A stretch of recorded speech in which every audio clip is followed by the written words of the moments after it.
So when we were in English class, we got asked, what are you metaphorically? Like a dog or maybe a pencil.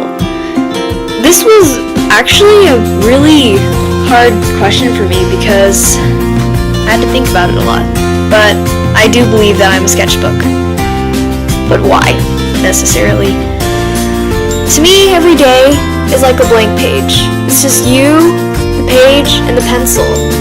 You can do whatever you want with that pencil and page to make something amazing or what you may think is not so great. With my pencil, I do tend to have crazy ideas, and I'm very spontaneous when it comes to, again, ideas and how I think and how I talk. I do tend to not think before I talk sometimes, so that gets me into a lot of trouble with communicating with higher authority people and other people who just don't understand my talking style, I like to call it. But if you happen to be one of the very few people that do understand what I talk about with my strange tones and my words, it's really helpful to me. But I am trying to make sure that everybody can understand what I'm drawing with my words, so I don't have to draw it out for everybody and they can just understand what I'm saying, because it would make everybody's life a heck of a lot easier, and we wouldn't be just sitting here all day thinking about what did Alex mean when she said that. But like a book, it has an awesome cover or stationery inside. A lot of people know me as the girl that's into music, theater, art, anime, and cosplay. Mostly the last two, because that's what's gotten me to where I am now.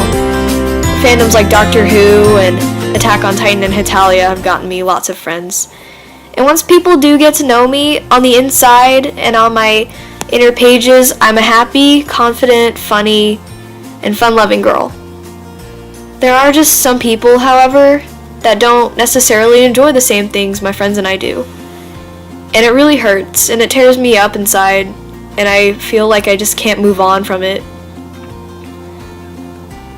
It feels like they have torn a piece from me and burned that page that defined everything that I was.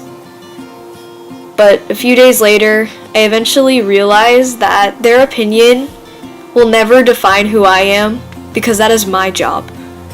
My job is to define who I am through my work, my art, and how I say things. So I just try to keep the many, many great and positive things in mind about who everybody knows me as and what I personally think of myself, not by what somebody else has told me. And it's like I redraw that page inside, and the negative thoughts, I just throw them into the recycle bin and worry about those later. And I ask, why do I let my other people's opinions bother me? I mean, it's not like I'm letting them define me, or at least I shouldn't be. It's like in a video game. You have normally 3 or 4 options. You can have a new game where you start all over, start fresh, or on a new piece of paper. You got your continue, so you can continue what you're doing, or settings, where you change things, and mostly for the best.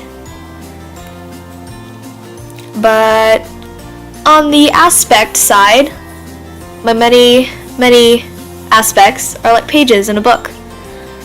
I feel I'm very fun-loving and just fun in general to a lot of people because I like to let loose sometimes. I'm very caring towards family, friends, and mostly others, as long as they're not on my bad side, which is not a lot of people, thankfully, because I do like being nice to everybody. But I do have some negative traits. I'm very sensitive and emotional towards lots of things, whether that be a family death, something that happened in a novel, or just something that hurt my feelings a lot. I make everything over exaggerated and dramatic way more than I should, and it's a problem that I'm trying to fix right now. I'm very misunderstood by a lot of people, and it's kind of confusing, but I am not a very quiet and needy person 24/7. I'm not a weeaboo, which is somebody who is incredibly over the top obsessed with Japanese culture, not just anime. I'm a crybaby, which I am sometimes, but I'm working on that. There's just so many things that people just don't know about me until they actually meet me and talk to me. Unfortunately, I'm a very sarcastic person, literally, and just tone of voice. I've grown to the point where I do believe that sarcasm was my first language before English.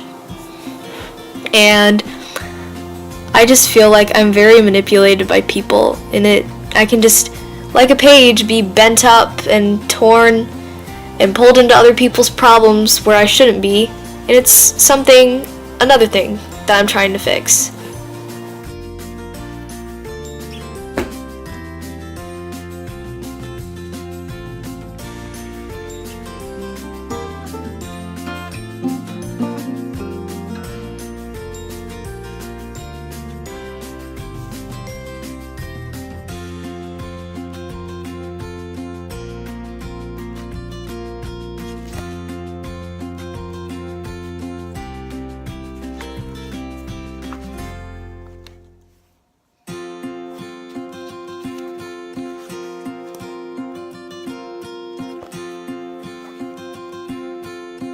Is this thing on?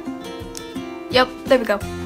So, thanks for watching this video. I really appreciate it. I had so much fun filming this all for you guys. Shout out to Noso for filming the last 2 scenes of this video. I probably wouldn't have been able to get my project done because of her, if it wasn't for her. So, yeah, thank you. I really appreciate that. Shout out to the entire class because I love you all very dearly, even though we are incredibly loud and that, Miss Sweet Dog has to deal with Hannah's really awesome explanation of how Iceberg Lettuce relates to Edgar Allan Poe somehow. It's awesome. But yeah, I just felt the need to say that because, you know, this class is awesome and you're awesome and we're all awesome. So, yeah, see you next time.